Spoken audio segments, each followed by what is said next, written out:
Hi guys, I'm just going to do a quick review on the three MAC products that I've got. My friend bought these for me to wear on my wedding day because I wanted some like expensive makeup so that I would look good in pictures and stuff, because I'm not paying for a makeup artist, I'm just going to do it myself.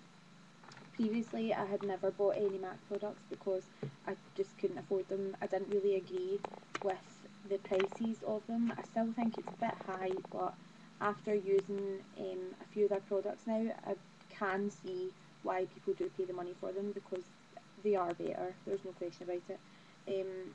So the first thing I'm going to talk about is the Studio Sculpt foundation, and my shade is NW15 because I'm really pale. It's a gel based foundation. I'll show you a wee bit on my hand. So looks like that.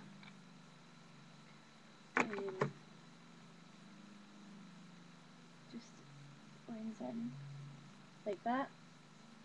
This foundation is really good if you've got dry skin like me. If you've got oily skin, I think you can still use it, but I maybe wouldn't recommend it as much, because I have heard people say that if you've got oily skin, it tends to break them out. I'm trying to think how much it cost. I think it was around the £20 mark. I'll find out exactly how much and put it in the description bar, but it was around the £20 mark, which you may think is ridiculous, but you get 40 millilitres in it, or 1.3 fluid ounces, so that's alright for foundation, and it does, a little of it does go a long way.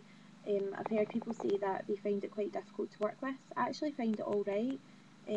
I think it's just to do with how you apply it.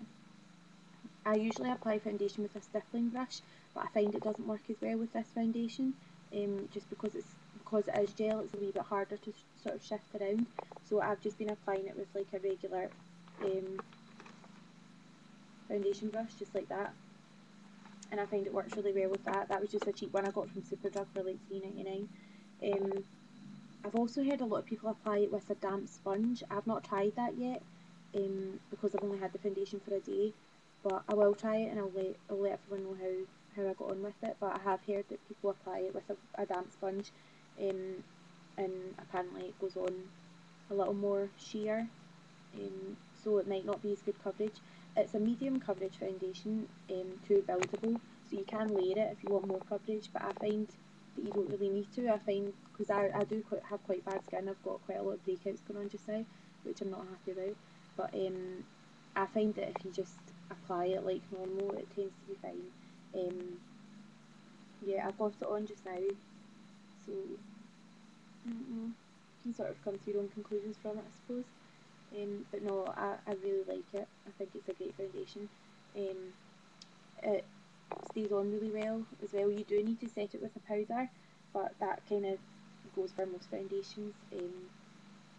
I mean, I think you could get away with it without a powder. I just think it probably wouldn't last as long. So yeah, I would definitely recommend it, especially if you've got dry skin. It's very moisturising, very hydrating. The next thing is, where is it?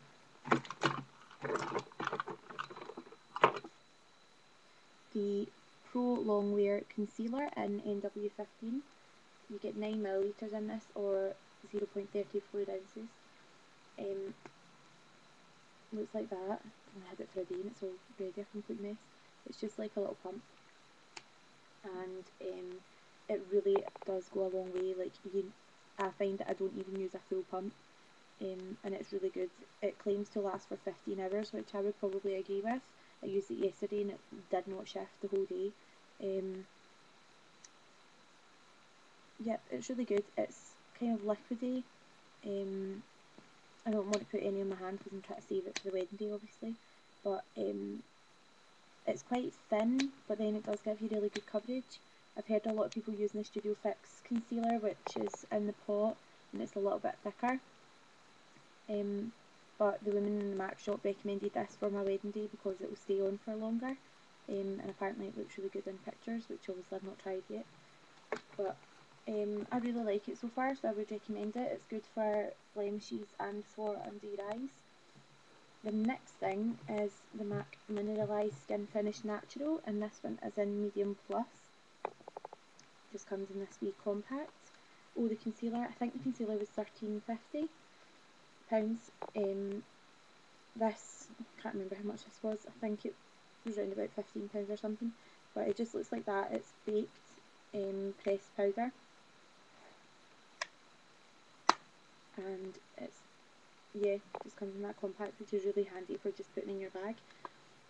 I use this to set foundation, and I find if you swirl it sort of down here, like where your contour line is, and up near your temples, it gives you a really nice sort of bronze look, whereas if you just dust it, it's like translucent, so you can't see it, and it just sets your foundation. It's absolutely brilliant. It smells so nice. It's got like a really nice sort of, I don't know how to explain it. It almost smells like baby biscuits, like rusks. I don't know, I think it's to do with the way they bake it, but it's lovely. I would definitely recommend it. Gives you a really nice finish to your skin, makes your foundation look just lovely. I don't know how to explain it. It's just really nice powder. I think it's really good for the summer as well, because it doesn't feel really heavy. It's just like a sort of light dusting, but it really sets your foundation well. So I would definitely recommend it. So those are the only MAC products I have, and if I ever get incredibly rich, I'm sure I will buy more. If not, it's nice to have a few little luxuries. Thanks to Connor for buying them for me. I love you. But yeah, I would buy more stuff. I just can't afford it, which sucks. I think, to be fair, the value of it, the quality of it, I think I can understand why people do spend the money on it, because it is great quality, it really is. But I'm pretty sure you could find cheaper alternatives to it somewhere. There's usually a dupe for most things. But yeah, if you do have the money, and if you want to treat yourself, I would definitely recommend buying MAC products, because they are great. I can see why everyone rants and raves about them. I'm also a big fan of e.l.f. products from eyeslipspace.co.uk or .com for wherever you live. But yeah, those are my 3 MAC products. Poor me with only 3, but I'll make do. So I'm thinking that if I use these, my makeup should stay on well for the wedding and should come out nice in pictures, but we'll see. We'll find out. Okay, if anyone has any more questions or wants me to go into any more detail about the products, just leave a comment and I will do. Okay, hope you enjoyed this. Thanks, bye.